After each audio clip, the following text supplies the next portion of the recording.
Oh man. But yeah, dude, it's crazy. I missed so much stuff on tour from like the internet. I missed out on a lot of I swear, whenever I travel, something big happens on Twitch. Like whenever I travel for an extended period of time, shit goes down on Twitch and online. And like, I swear to God, the first week I left, it was like Twitch imploded. Like everything happened. Do you guys remember that? It feels like a year ago, right? It was like crazy. And then, yeah, so that was crazy. Also, you know, oh fuck, you know, one thing I wish I was here for, and I guess I could talk about it now, but I guess now that it's more concluded. You remember that drama with the Bayonetta voice actress? That was like one time where it was like drama. I was like, oh man, to actually feel like I could explain this drama in a way that would kind of be more understandable to people and make the money make. Because I saw a lot of people, fuck off, fly.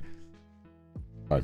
I saw a lot of people who were like talking about it and were like, I don't know what voice actors should be paid. What is how much should they be paid? That was so bizarre watching that happen. And like a lot of things didn't make sense. At least what I understood. So the drama is like completely over now. And the story kept changing from what I knew. Like initially, the Bayonetta voice actress said that she got only offered $4,000 to voice Bayonetta 3. And then apparently later on, she changed the tune and it was something like $15,000. So that was quite interesting how that changed. Because those are two different things. And some people were like, oh, well, you know, $15,000 sounds like a lot. This fly, I'm going to kill. $15,000 sounds like a lot. But the voice actor like, yeah, she did. And also she was apparently into some weird fucking Twitter accounts, which is also not good. It was kind of unfortunate, really. So, like, as a voice actor, one thing that is... Okay, so if you're a voice actor, right, your employment requires, unfortunately, that people like you.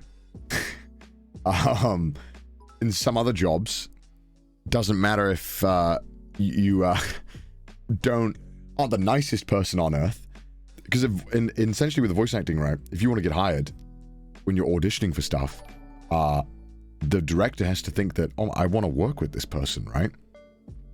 So I know it sounds odd, but if you're auditioning for something and people don't really like you or you have a bad rap, and people just don't hire you, right?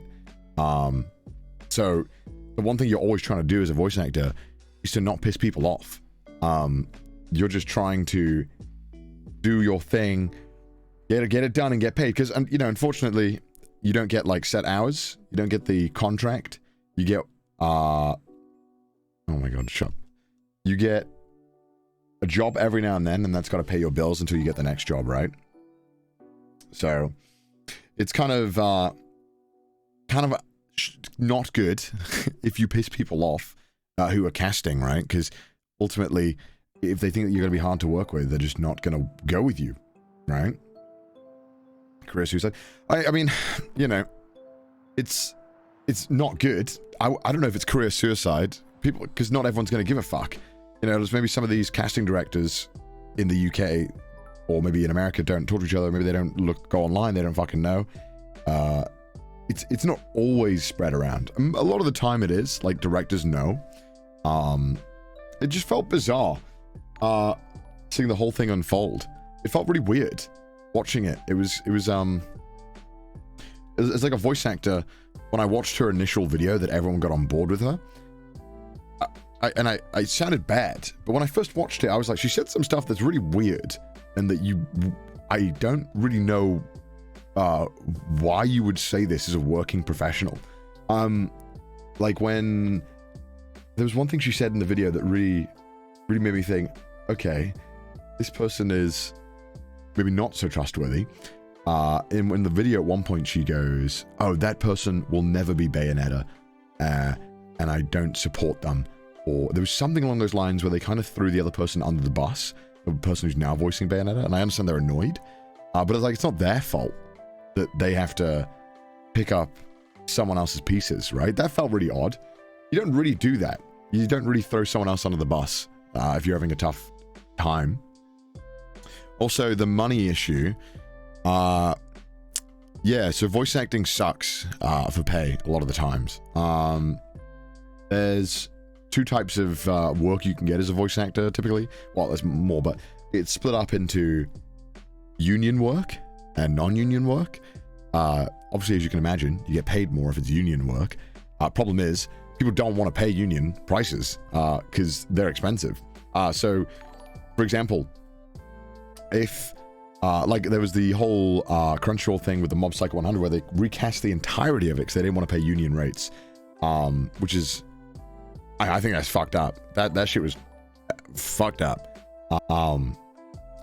So basically, what someone like, maybe, let's say if you were doing non-union work, right, you could charge it, just if I had to get, from what I've done and what I've seen in the past, you could get paid like $50 an hour, right? Which sounds pretty damn good.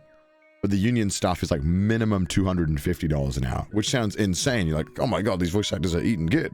Problem is, you know, as a voice actor, if you're voicing in a game, if you're the main character, yeah, you might get like 20 hours of work, right?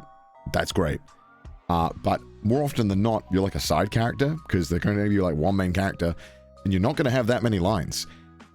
You might have maybe 4 hours worth of lines. Like, for example, when I did the Spirit Chronicles anime, I was like the main antagonist. I'm in like 4 or 5 episodes with a somewhat amount of lines. Like, I'd say, I don't know, like maybe like the 6th most in that show. Not a lot, basically. And I did those lines in like 2 hours. Like a whole show, a villain for a show. I did all my lines in 2 hours. And if I'm getting paid $50 an hour, I'm only getting paid $100 for that, right? So that's not a lot. When I had to go through, like, if you have to go through like a huge audition process and you're going to have to be auditioning constantly and getting rejected, it's a long thing. It takes a while. So the reason why a lot of the times the pay sounds crazy, it's actually not that much. So when she said $4,000, I was like, that sounds low, but it wouldn't be anything crazy. It wouldn't be like hundreds. It would never be 6 figures, right? Because voice actors just don't get paid that much in at least for games and stuff. For commercial work, you can get paid that much. You can make like $100,000 from a commercial, because that's just different, and there's kind of buyout fees, so they don't want to give you residuals. It's a whole other thing. But generally, is that why a lot of EAs work in many series at a time? Yeah, for sure. 4K was for the cameo original amount for Bayonetta 3. Yeah, so 15K makes a lot more sense. 15K would sound about what you would expect to get. Now, obviously, if you've done a gigantically popular game, there's been a popular argument that's been going on for a very long time that some of the voice actors, like voice actors in GTA who do like the main characters, should get like residuals and stuff, right? Because they're recording an absurd amount of lines. You know, and this could be like a tiny percentage, but it would kind of be incentivize to have. It makes more sense to have that kind of hours, and the pay would reflect on the success of the game, right? And so, yeah, also, another thing with voice actors, and a lot of ways that... Because anime pays shit. Anime voice acting pays you, like, fucking nothing. You don't get much. And the way that a lot of voice actors make their money is through going to conventions, right? If you voice one main character in an anime, maybe that translates to 300 convention appearances where you can sign 500 prints, you know? So having the portfolio is almost more important than getting, like, having the role, in a sense of, like, getting paid for that. Because you'll make way more money from other stuff to do with the role. But there is still, like, because a lot of voice actors don't want to do conventions and stuff like that, right? Because sometimes they're exhausting and you have to travel, and it's a lot, right? Not everyone wants to do them. So it kind of sucks. I mean, in general, I think, especially with how the game industry works, is that it seems like all the money goes to the fucking executives and the game devs, and the voice actors get fucked, which fucking sucks. And you know, and to be honest with you, chat, the reason why I don't do much voice acting anymore is mainly because I don't have time to audition for stuff, because I'm always making YouTube shit, or I'm streaming, right? And so a lot of the times when I audition for stuff, it's like I don't audition for stuff if I don't feel like I'm a good fit at all. A lot of the times when you're a voice actor, you just have to throw throw everything at the wall. But I'll normally be a bit more selective now because I don't want to waste time. So if I'm really, I think I have this character, or I think I know how to do this character really well, I'll audition. But it's really rare. Yeah, haughty. And also, at the end of the day, you know, streaming and making YouTube videos and all that stuff pays like 10 times more than voice acting. But I still love voice acting and I love doing it. So a lot of the times when I'm doing voice acting, it's purely just for like passion. And there is actually some fun VA stuff that I did that's coming out soon, which is great. Because I'm still very passionate about it. I still love making content with it. But at the end of the day, it's like the way that you have to operate to keep getting roles doesn't really align with my current schedule. And someone like ProCD, for example, who focuses more on voice acting than YouTube, I imagine is, you know, if he wanted to, he could easily do YouTube and it would definitely make the same amount of money, if not more, right? He's way more passionate about voice acting than he is creating content. And, you know, it's each their own, right? Like at the end of the day, I love making content, and right now I enjoy making content more than I like voice acting. So that's just how it is. Do you know how different Japanese VA rates are versus English dub? Yeah, well, I mean, Japan, you get paid a lot more than here, but it's also more coveted in Japan. You also have to work. You have to grind through an absolutely brutal system, and if you make it in Japan, you're a big fucking deal. Like you're as big as the TV celebrities, the movie celebrities in Japan, if not bigger. So it's unfortunate, and a lot of the times voice actors in English, even if the game is English first, right, they just don't get paid very well because it's not like priced adequately, but also it's expensive to get a bunch of voice actors together. So if you have like, you need like a AAA budget. So yeah, it's tough. It's tough. Voice acting it's interesting. Like how it all works is crazy because I really, you know, I spent my entire, I don't know, like age 15 onwards until by age 20, just obsessed with voice acting and doing it.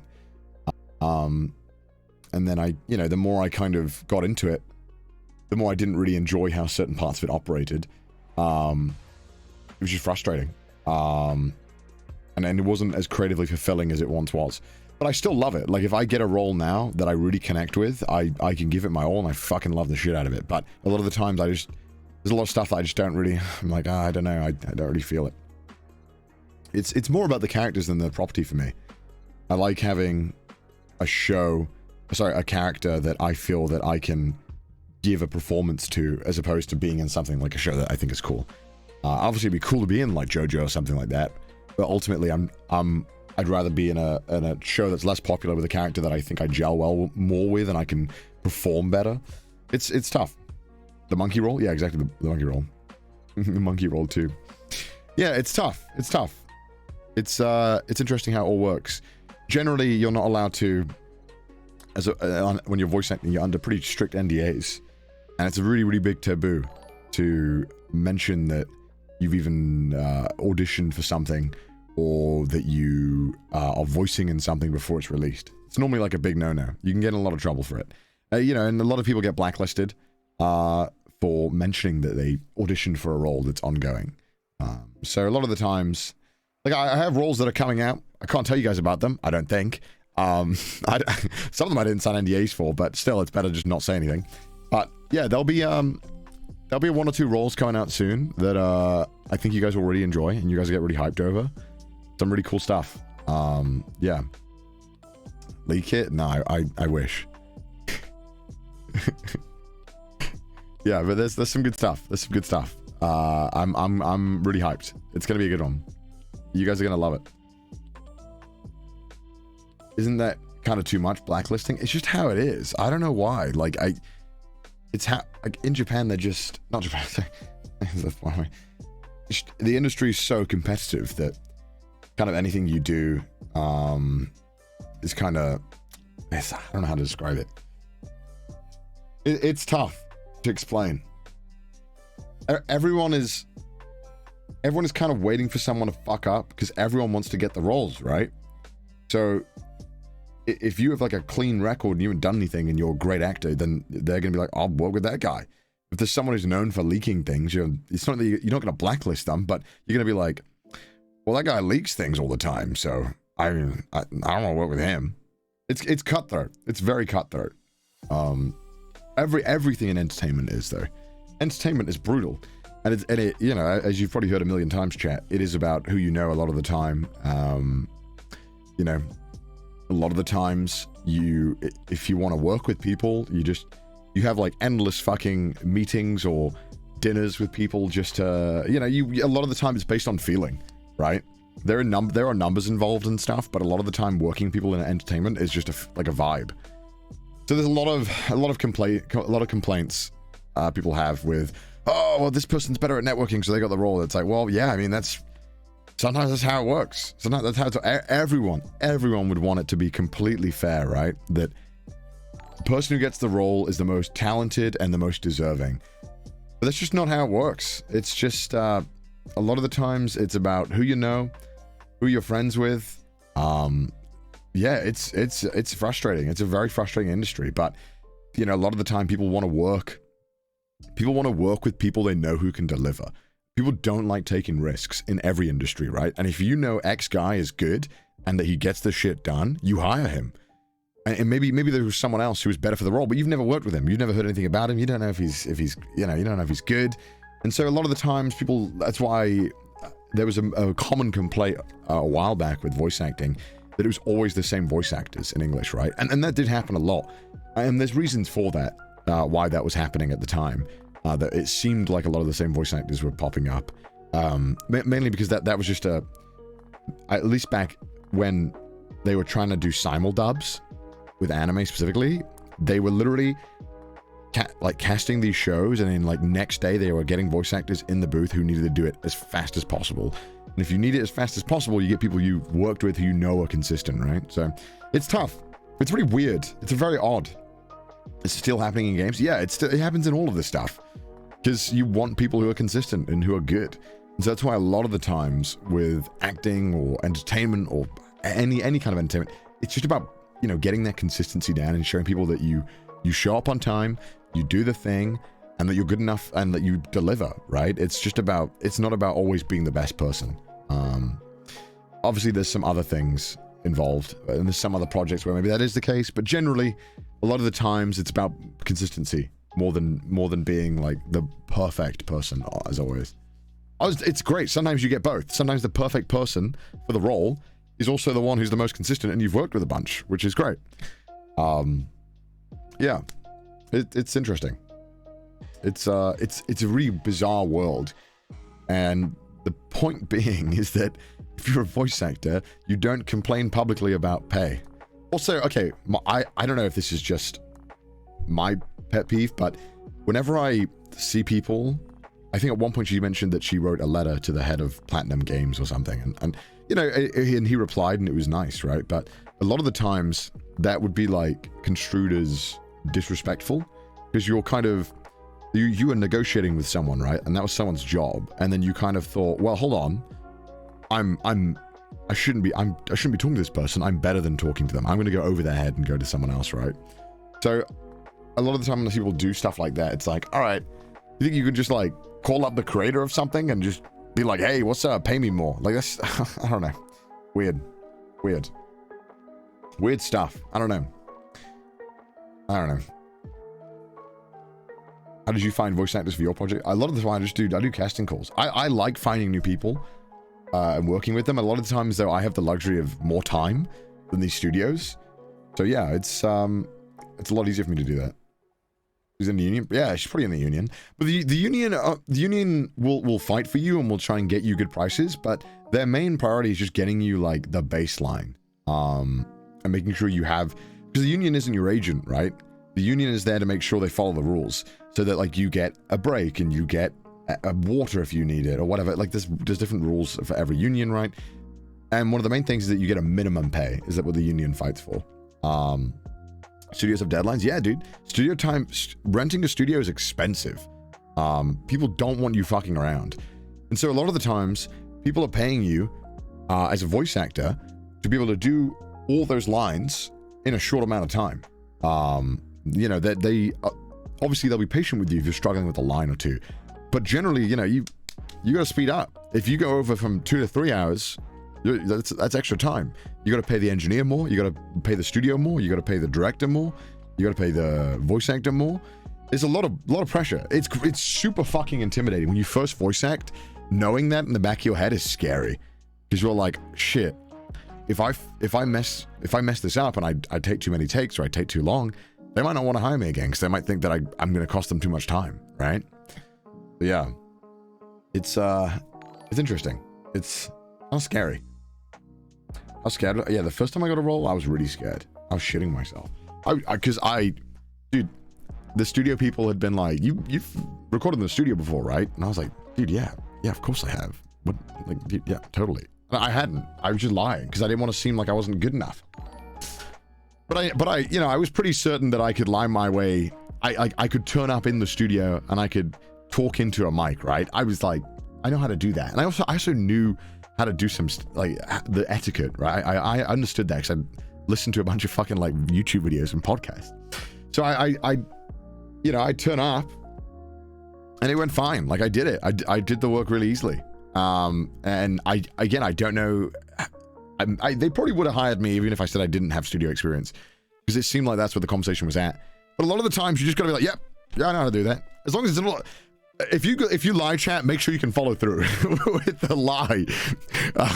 It'd be really embarrassing if I went in there and I just completely fucked it all up. But I know how to stand in front of a fucking mic and talk. So when they asked me if I had studio experience, I was like, yeah, of course I do. Yeah, easy. You gotta fake it, chat. Some stuff like that, you got to. Again, man, you're competing. You're against a bunch of other people who want to do the same job you're doing. Everyone's fighting for it. Everyone's trying to get that paycheck. So it's tough. It's tough. Home studio, lol. Yeah, well, now I do that. Cringe. Yeah, well, yeah, sometimes it's not fun. Question sounds familiar. Yeah, true. Yeah. So yeah, and obviously, a lot of the times, if you try and bring union stuff onto projects that didn't have union stuff before, well, they don't like that. As you guys probably saw with some other stuff that happened recently. I mean, it's fucked up. You should be able to get the baseline, but you know, it's hard because you know we don't know how the business works. But I'm sure there's someone's getting too much money that they shouldn't, and some people are getting money. Some people aren't getting enough money for their jobs. So yeah, it's unfortunate. Same thing with like games, right? The game devs get paid like fucking nothing, and then the game executive companies, the companies of these the executives of these game companies make fucking hundreds of millions. It's a fucking joke. They don't even know what the fuck they don't even know what like a fucking Grand Theft Auto is. A joke. All right. That's enough of me complaining about voice acting. Hope you enjoyed it. Did you guys enjoy that discussion about the voice acting?